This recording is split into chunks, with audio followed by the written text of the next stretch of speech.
যতই রোজগার করেন না কেন, যতক্ষণ আপনি অল্পে সন্তুষ্ট হতে পারছেন, আপনার পরিবারের অভাব অনটন কোনোদিনও দূর হবে না, বিশ্বাস করুন। আপনি ভাবছেন যে শুধু দামি দামি গয়না, দামি দামি শাড়ি কিনে স্ত্রীর হাতে ধরিয়ে দিলেই স্ত্রীর মন পাওয়া যাবে, ঘরে তাহলে আর ঝগড়াঝাটি অশান্তি কিচ্ছু হবে না। ভুল ধারণা। যে মেয়েটা তার বাবার বাড়ির সুখ শখ ঐশ্বর্য সব কিছু ছেড়ে সে শ্বশুর বাড়ি এসেছে, সে অনেক আশা নিয়ে এসেছে ভাই। যে শ্বশুর বাড়ির অন্যান্য লোকেদের কথা বাদ দিলাম, তার শ্বশুর শাশুড়ি ননদ যা ভাসুর তাদের কথা বাদ দিলাম, তার প্রিয় স্বামী সেই মানুষটাই যদি তাকে অবহেলা করে, সে দুঃখ কষ্ট রাখার স্থান সত্যি নেই তার। একটা মেয়ে, একটা বিবাহিত মেয়ে তার স্বামীর উপর সে অনেক ভরসা করে, সেই স্বপ্নগুলো দেখে যে তার প্রিয় স্বামী তার দুঃখ কষ্টগুলো বুঝবে, তার বুকের মধ্যে জমে থাকা কষ্টগুলো সে শোনার চেষ্টা করবে অন্তত। কিন্তু এমন অনেক পরিবারে দেখেছি, এমন অনেক মেয়ের জীবনে দেখেছি যে তার স্বামী কোনোদিনও তার দুঃখ কষ্টগুলো শোনার চেষ্টা করে না, কখনো মন খুলে তার সাথে কথাও বলে না। এমন অনেক মেয়ের জীবনে দেখেছি। ঠিক তেমনি শুধু মেয়েদের কথা বলবো না, আমি ছেলেদের কথাও বলবো।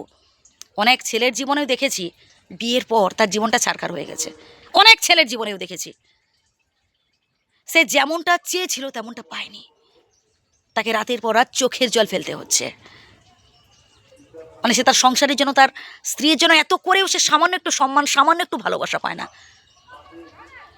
তো এক্ষেত্রে সমাধান কি জানেন? সমাধান হচ্ছে অ্যাডজাস্ট করা। আমরা যত বেশি অ্যাডজাস্ট করতে পারবো একে অপরের সাথে, এই যে বর্তমানে ডিভোর্স বলুন এত মাত্রায় বেড়ে গেছে, দেখবেন পরকীয়া ডিভোর্স, মানে এখন হামেশা, মানে এই হুটহাট করে বিয়ে হয়ে যাচ্ছে, তারপর 2-4 দিন যেতে না যেতেই, 1 বছর বেরোতেই না পড়াতেই ডিভোর্স। আবার দেখে শুনে বিয়ে হচ্ছে, প্রেম তার আগে হয়তো ছিল তাদের মধ্যে, তা সত্ত্বেও ভাই বিয়ে হচ্ছে, টিকছে না, বিয়ের পরেই সমস্যা।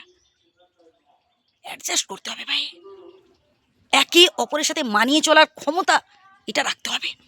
সবটা যে আপনি চাইলেই পেয়ে যাবেন বা আপনি যেটা চান সেটা করতেই হবে তা কিন্তু নয়। একে অপরের দুঃখ কষ্টগুলো বোঝার চেষ্টা করুন, তবেই দেখবেন আপনাদের দাম্পত্য জীবন খুব সুখের হবে।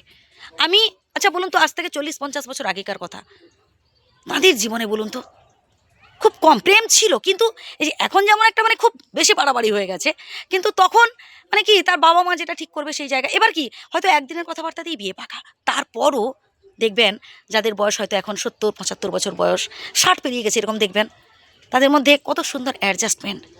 হ্যাঁ, ঝগড়াঝাটি অশান্তি এগুলো হবে, সংসারে থাকতে গেলে স্বামী স্ত্রীর মধ্যে হবে, কিন্তু এই ডিভোর্স ব্যাপারটা না খুব কষ্ট লাগে। তাই বলছি বন্ধুরা, অ্যাডজাস্ট করার চেষ্টা করুন, একে অপরকে শ্রদ্ধা করুন, একে অপরের দুঃখ কষ্টগুলো ফিল করার চেষ্টা করুন, সম্মান করুন একে অপরকে, তবেই দেখবেন আপনাদের সম্পর্ক খুব সুন্দর হবে। ভালো থাকবেন।